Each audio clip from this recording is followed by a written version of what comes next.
Charlotte and I work for the Royal Parks, which is the charity looking after all 8 royal parks in London. Today we're going to be making something called hapazomi, which is a technique of printing flowers. Now normally flower pressing, they used to use it so that you could collect specimens from far abroad, bring them back and analyse them. So lots of museums are full of pressed flowers.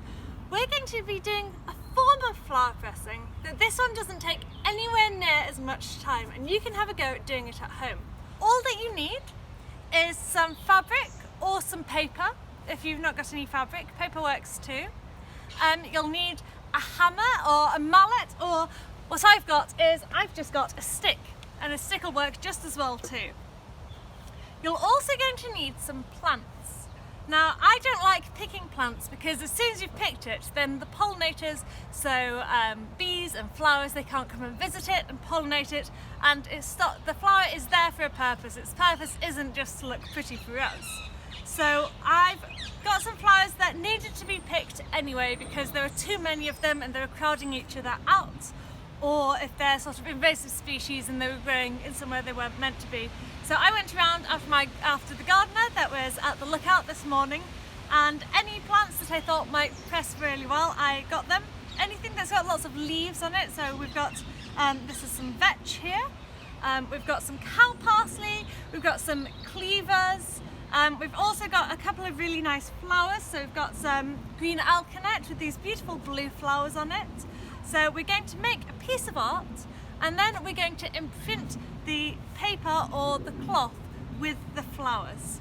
So there are 2 ways that you can do this. Either you can put flowers on one half and fold it, and then you'll have a mirror image, or you can make 2 at the same time. And that's what I'm going to do, because I'll make one and then I'll make one for somebody else as well, so you can have matching ones.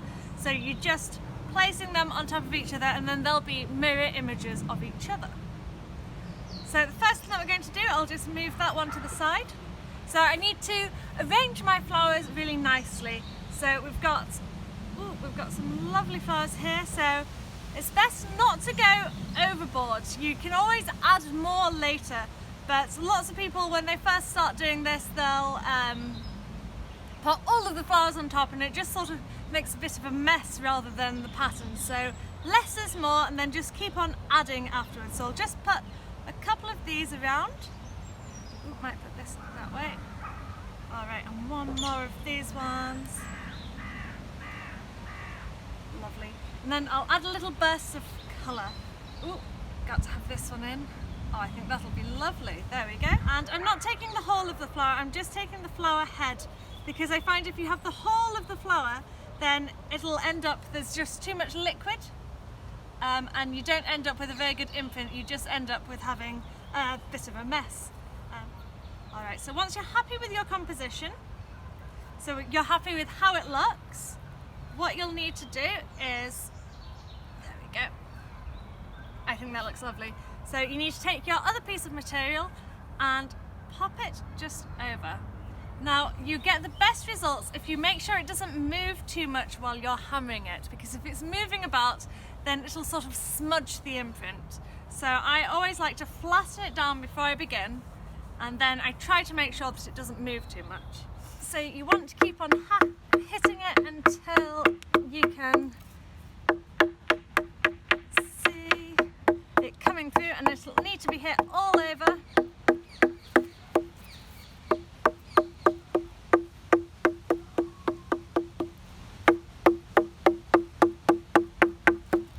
Perfect, and you can see that some of them have started to come through already.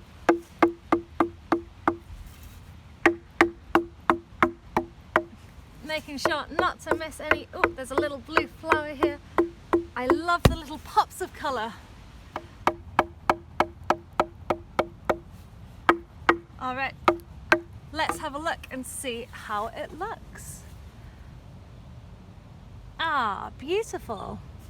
Then if you peel these off,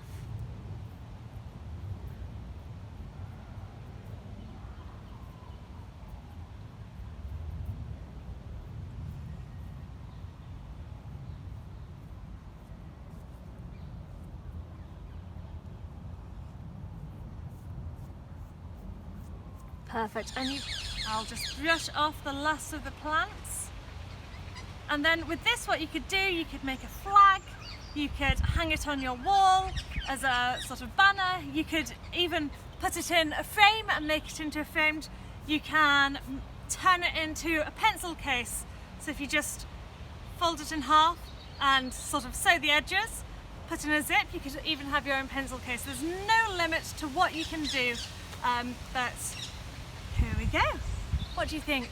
I think that it's turned out very well, and I've got a spare one too, so I can give this one to someone else so that we've both got one. Alright, so that is how you make your very own Hapazomi art. I hope that you have fun and good luck with making your own.